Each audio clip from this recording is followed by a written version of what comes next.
A warning before we begin. This episode contains descriptions of sexual assault.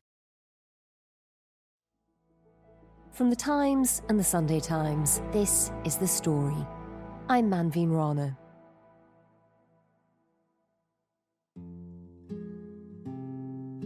So we're in Médecins, which is a quiet sort of medieval town in the south of France, small population of 6,000 people, and it's a half an hour's drive away through gentle hills and vineyards from Avignon, which is the nearest big city.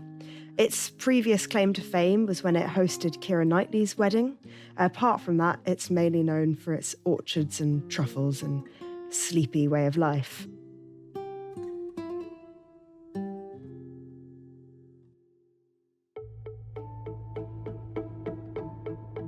And in this town, a seemingly very ordinary French couple, married for 50 years, 3 children, 7 grandchildren, they moved down from Paris. She's a retired logistics manager. He's a retired electrician. He fits in, he cycles, he plays ball. But it is out of this couple's life and out of this small town that the news came of a horrific crime that hit headlines all over the world.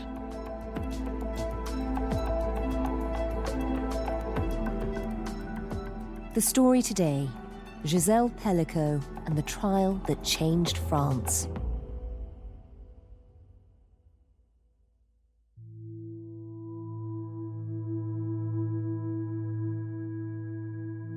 I'm Constance Kampfner. I'm the northern correspondent at The Times, but occasionally I also cover stories in France. Constance, you're actually in the south of France at the moment, covering a horrific story. Just remind us of the details of the case. Earlier this year, we learnt that a then 71, now 72-year-old French grandfather, Dominique Pelicot, had been accused of drugging his wife, the 72-year-old Gisèle Pelicot, and raping her and, crucially, recruiting dozens of other men to rape and assault her for over a decade. And you've been in court covering this case. Just describe the scene. What is the court like? Like most courthouses, it's a pretty ugly concrete block, except it faces the beautiful medieval city of Avignon. It's a short walk away from the splendour of the 14th century Palais des Papes. And what's really noticeable as soon as you turn the corner and you're walking towards the courthouse are just feminist slogans draped all over these medieval walls that kind of give you a sense that something extraordinary is happening inside those walls. And Constance, one of the reasons that's happening and one of the reasons there is so much coverage of this case is because Gisèle Pelicot waived her right to anonymity at the start and made it very possible for people to name her, for people to know who she is. Just explain what a difference that's made out there. It's made a massive difference. Just as a journalist, it makes it much easier to cover. I mean, normally you have to be careful in these cases about not giving away too much information about a victim that would allow someone to identify them. Her brave decision to waive that right has lit a fire like nothing else under this story. It's attracted attention not only from all around France, but all over the world. People here from Japan, from Spain, lots of Brits. I mean, every day she is clapped into court by mainly women, feminist activists who have come down to watch and support.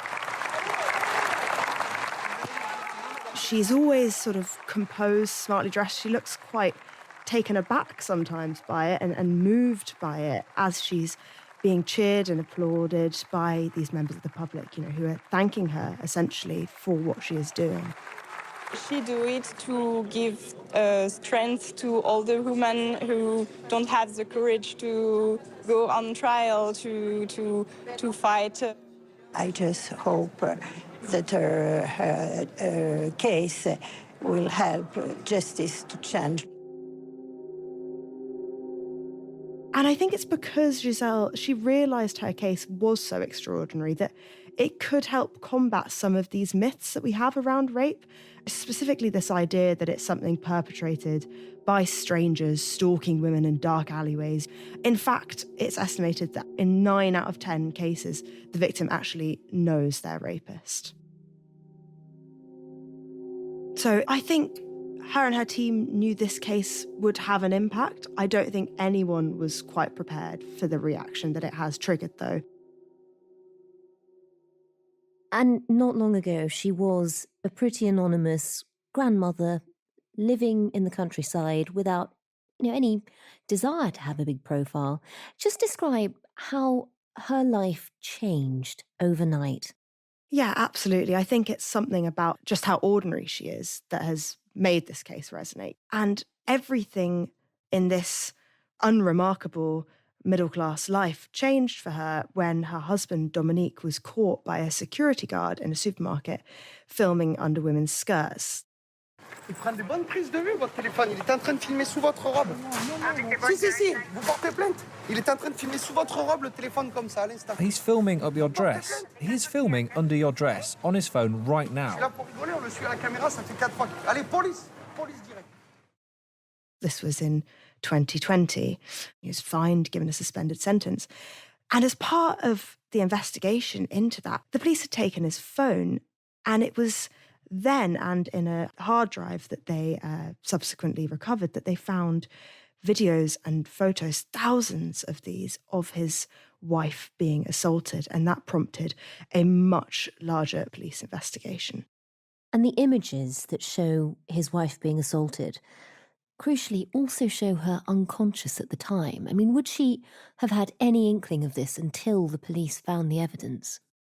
It came as a complete shock to her. So she learnt that her husband had been sedating her with anti-anxiety medication and with sleeping pills, that he was slipping into her food and drink. So there's this heartbreaking moment where she said, she used to say how lucky she was that her husband cooked for her, and he'd often bring her ice cream after dinner where she was sitting watching the TV.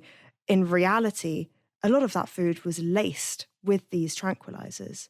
Dominique had persuaded a local GP to prescribe him the pills. He said he had insomnia and was managing to drug his wife unconscious without her having the slightest clue. Did she suspect anything at all? She certainly didn't suspect that. She knew something was wrong. She was suffering from blackouts, memory loss, extreme fatigue. It was causing her a huge range of health problems.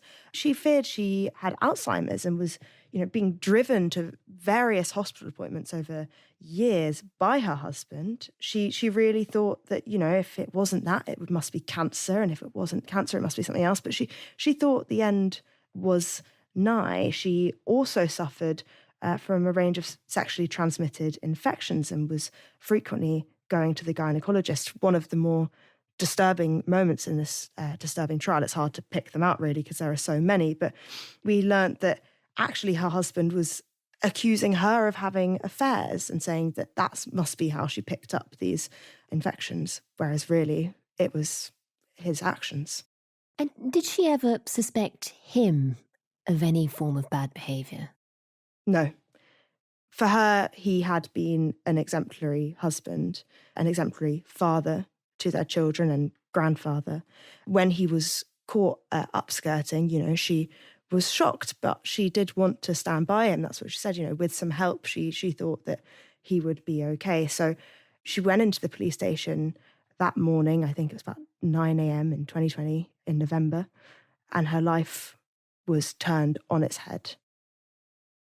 And it turns out that these attacks had been happening for quite some time. Just give us a sense of how long they'd been going on for and also where. So they'd been going on for just under a 10-year period since they'd moved to Médecins, and it was mostly at home, mostly in the Pelicot's bedroom, but occasionally also on holiday by the side of the road. We learnt that she was raped on Valentine's Day. She was raped on New Year's Eve. She was even raped on her 66th birthday. There was absolutely no respite. And the attacks continued even after Dominique Pelicot had been caught. And he knew it was only a matter of time before the police uncovered the full scale of his crimes. And yet he still had strangers come round to their house and rape his wife. And he was asked about that in court the other day. And he said it was because he had to guarantee his rendezvous with these men. So up until the last moment, he prioritised these men over and above his wife. Has he said anything to try and explain why he would behave in such a horrific and astonishing way? So his lawyer closed by saying, "You're not born a pervert, you become one." And Dominique has spoken a lot about abuse that he endured as a child and also watching his father abuse his mother. Dominique himself said he was raped aged 9 in a hospital and that he witnessed a gang rape aged 14. And essentially his defence's argument is that this split his personality, that yes, he was capable of integrating into society, being a good father, good husband, and yet at the same time, there was this other side of him, this sort of perversion that had always lain under the surface. He said it was in 2010 when he met a male nurse online and who showed him how to drug his wife and shared photographs of drugged women, that was really when it all kind of kicked in and began. So, Constance, we know about the allegations of what Dominique Pelicot was doing to his wife. What about the rest of his family? Was anybody else affected? There are question marks over that. Semi-naked photos of his daughter were found on his laptop in a folder that had the name My Naked Daughter, and she says that these are clear proof that she was also drugged and abused by her father, something he absolutely denies. Naked photographs of his pregnant daughter-in-law were also found amongst his files. She was in the bathroom and snapped with a hidden camera. And what has Dominique said about his relationship with his wife and family? He has begged for their forgiveness. He has said that he loves her. A poem that he wrote was read out in court, and he said, "Judge me by the best times of our life. I know that one day we'll meet again somewhere else, and I hope we'll be able to talk about all this again." There is a large part of Dominique Pelicot that seems to believe that some kind of reconciliation with his family is possible. And what has Gisèle said about him? That she can't forgive him, that he sacrificed her at the altar of vice. And, I think many people would understand that these crimes are so horrific, it would be impossible to ever move past them.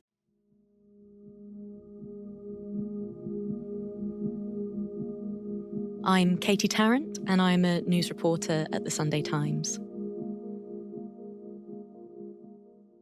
Katie, when did you get involved in covering the Pelicot trial?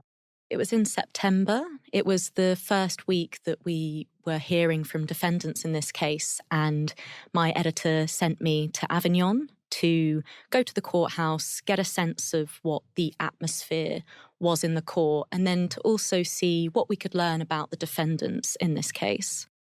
And you actually managed to speak to some of them. Is that difficult? Yeah, as a British journalist, I had this sort of sinking feeling in my stomach that should we be able to approach these defendants? There are very strong contempt laws in the UK that stop you from speaking to defendants in live cases because you don't, as the media, you don't want to prejudice the evidence that they're going to put forward. But those laws don't exist in France. And what we were starting to see as the trial, was opening up and taking this evidence was there was a lot more to say about who these people were and actually understanding what their motivations were in the situations where they did plead guilty, and then what their defences were in these sort of complicated cases where they said that they didn't rape Gisèle. Looking at these defendants, it's very rare to have a trial with so many of them. There are 49 men accused of assault and rape, of which Gisèle Pelicot's husband is one. What do we know about them as a group? They range in age from 26 to 74, and they include people from all walks of life. You have retired truck drivers, tradesmen, a firefighter, a nurse, a soldier, a prison guard, and a journalist. Many of them have families, One of them, actually, the night that he was alleged to have raped Gisèle Pelicot, his new girlfriend was 9 months pregnant and she gave birth just 10 days later. Oh, gosh. A handful of them were living in villages near the commune of Mazan, which is where Gisèle and Dominique lived, while others had travelled from towns and villages up to 400 miles away. Gisèle has actually said that she recognised one of them. He was someone that she would sometimes see at the local bakery, and she actually did recall seeing him in her home once with her husband. What Dominique told him to say was that he was just looking at his bicycle. So they've been given this name, Mr. Average, because they come from a range of jobs, have a range of backgrounds, a range of psychological profiles and histories of previous convictions. They really are sort of the breadth of society. How did they come to be involved in this?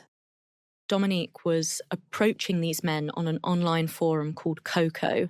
It's this unmoderated chat site where people were sharing pornography and approaching people about out of the ordinary dating prospects.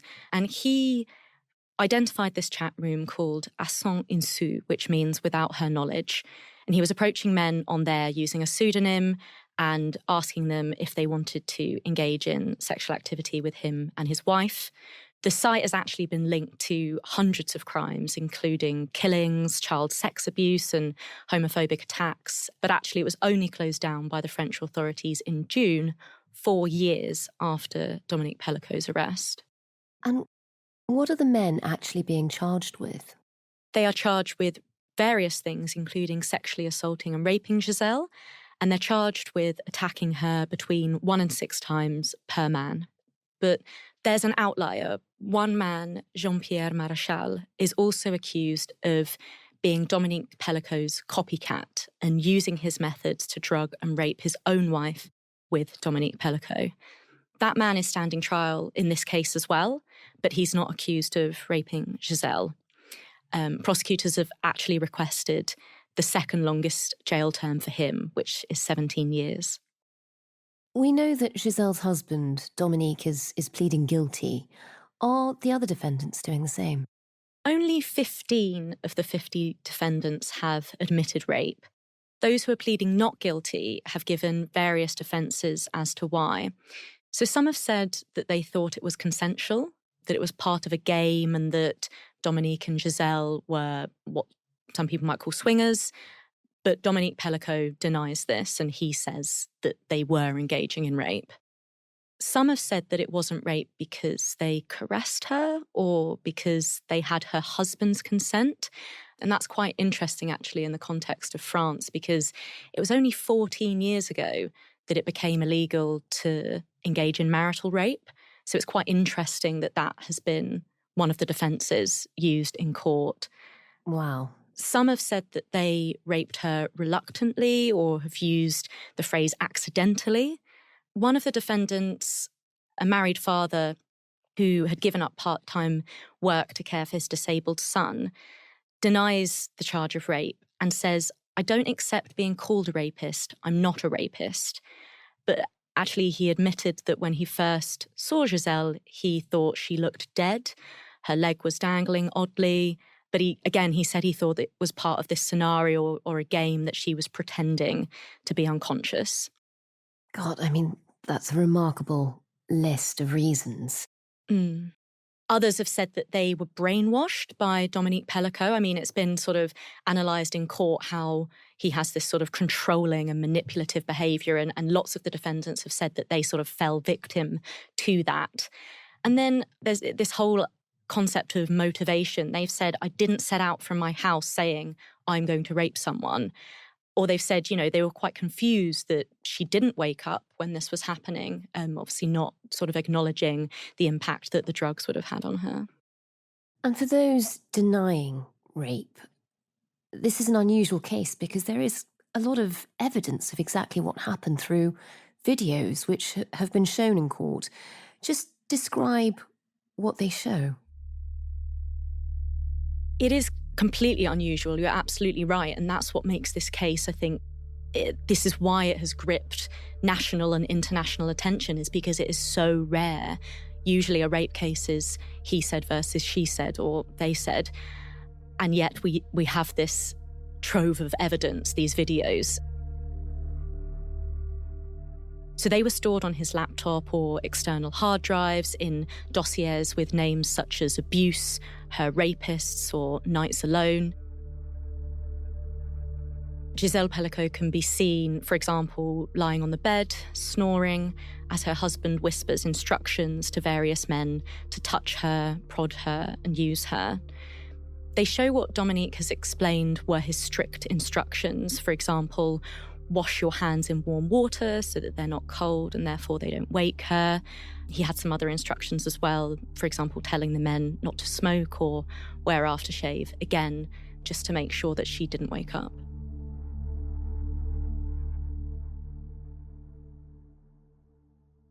And why did he make these videos? He's described it as his insurance policy, so in case he was blackmailed in the future, he wanted to keep the evidence. What has Gisèle said about how she was treated? She's likened her treatment to torture. She's said that she was treated like a rag doll, like a garbage bag. And she said at the start of the trial how disorienting this was for her, because this is a husband who she's had 50 years of marriage with, and she assumed she was in a loving relationship.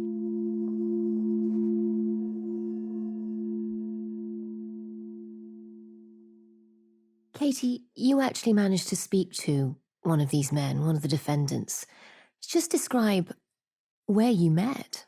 My colleague Ella Joyner and I had a list of the defendants, and we were able to obtain some addresses for them.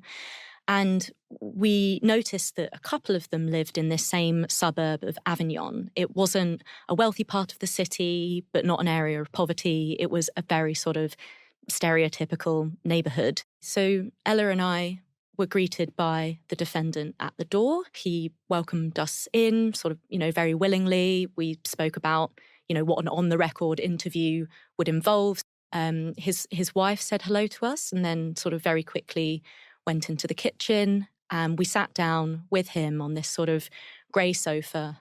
He took up a cigarette, which he didn't actually light the entirety of our hour-long conversation, but it's just sort of dangled between his fingers as he started, really ranting and raving actually about the judicial system, the media, and how there was a conspiracy against him and some of the other defendants, which was led by the Pelicot family. He had a copy of Gisèle and Dominique's daughter's book, which he suggested, was evidence that they were just trying to profit from this conspiracy. He ranted about some prominent feminist campaigners in France, and he said it was a conspiracy that the media was in on. Wow. I mean, can you tell us much about him? I can't tell you too much about him. We made a promise of anonymity to him because he told us that his wife has been harassed on the streets and he fears for her safety, and we were very conscious of her privacy rights. But what I can say is that he's a nurse in his 50s, and one of the things he shared with us was that he and his wife, before the police investigation started, had been looking to adopt a child. They'd been married for a while. He said it was his wife's dream to have a child. And they'd actually started the process to adopt a child, but he was temporarily in prison as part of this case. And his second month in prison, when a baby was assigned to them, obviously he got an email saying, we can't go ahead with this. And he cried as he told us this. His wife was sort of flitting in and out of the room, and she was very shy and very self-contained, but she did say to us, that it had been absolutely heartbreaking for her. Is he one of the defendants who is pleading guilty? Is he admitting rape? He hasn't. He's pleading not guilty. He has conceded penetrating Gisèle while being filmed, but like many other defendants, he claims he was not sure if she was unconscious or pretending to be. So this defendant, like others, argued that he had been duped by Dominique Pelicot to believe that his unconscious wife was participating in a sex game. And did he have any sympathy for Gisèle Pelicot? It was quite difficult to get a question in sometimes because he really was ranting and raving about this conspiracy that he said Gisèle and her family were involved in. But when we asked him about the victim in this case, he said, well, the real victim is the wife of Jean-Pierre Maréchal, who was also raped by her husband, and he has been deemed Pelicot's copycat. And then he said, there's another victim in front of you. And he said that he's been experiencing trauma ever since that night of the Pelicots in the same way that Mrs. Pelicot has. What has Gisèle Pelicot said about these men, about these defendants? Gisèle Pelicot has described these men as degenerates, and she has said categorically they committed rape. To take one of the things that the defendant I spoke to said, he described himself as being led to the abattoir. And I think that really resonates, ironically, with what Gisèle has said, that she was sacrificed at the altar of vice.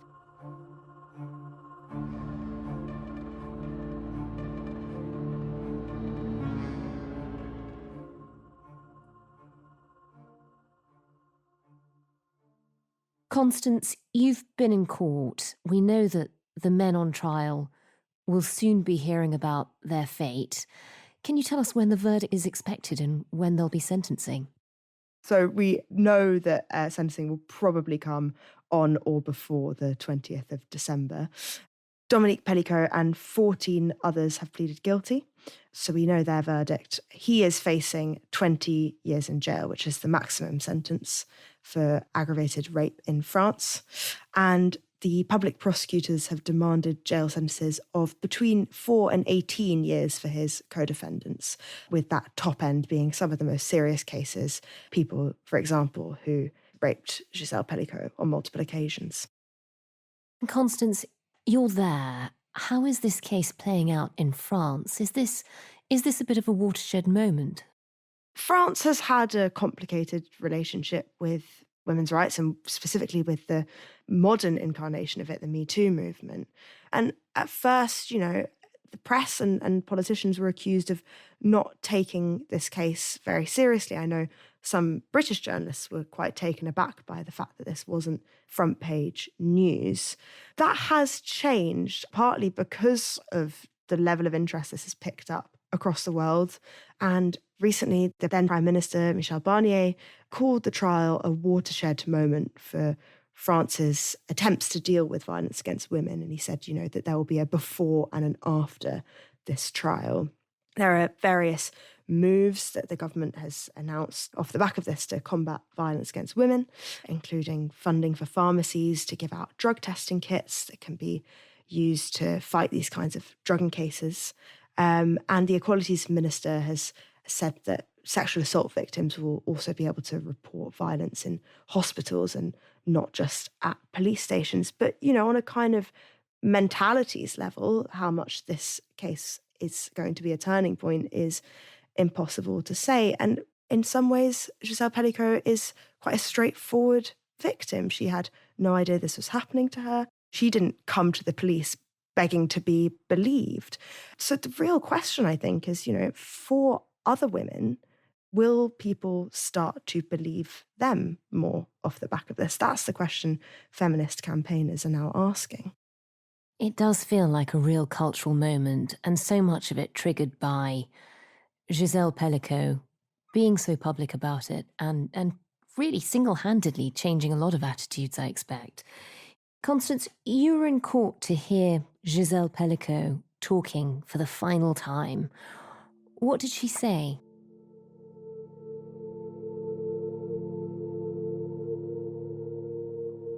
She described the trial as a trial of cowardliness. Some of the defences used by the accused had sort of highlighted to her how much a kind of macho and patriarchal society can trivialise rape. She has said that she has been humiliated by insinuations that she was asking for this, she was a libertine or sexually deviant. She has said that this case has really highlighted for her why so many women do find it difficult to come forward and to talk about rape, because they fear how they will be treated in court.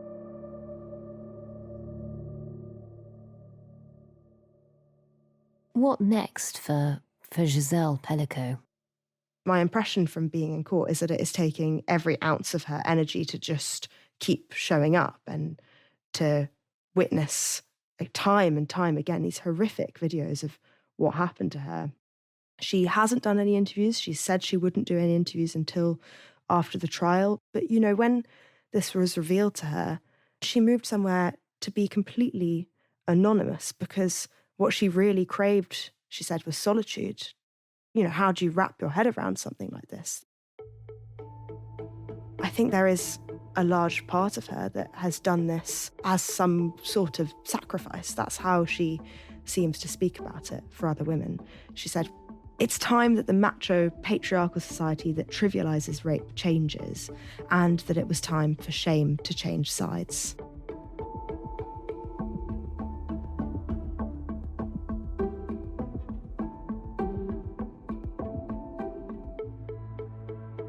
That was the Times Northern correspondent Constance Kampfner and the Sunday Times news reporter Katie Tarrant.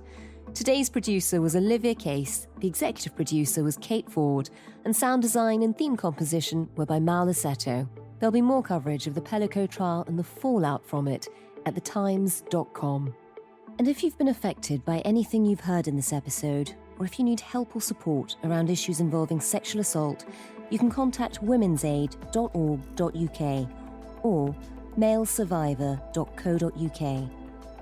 You can also call Refuge's 24-hour freephone National Domestic Abuse Helpline on 0808 2000 247. If you can, do leave us a review wherever you get your podcasts. We do read all of them. Thanks again for listening. See you soon.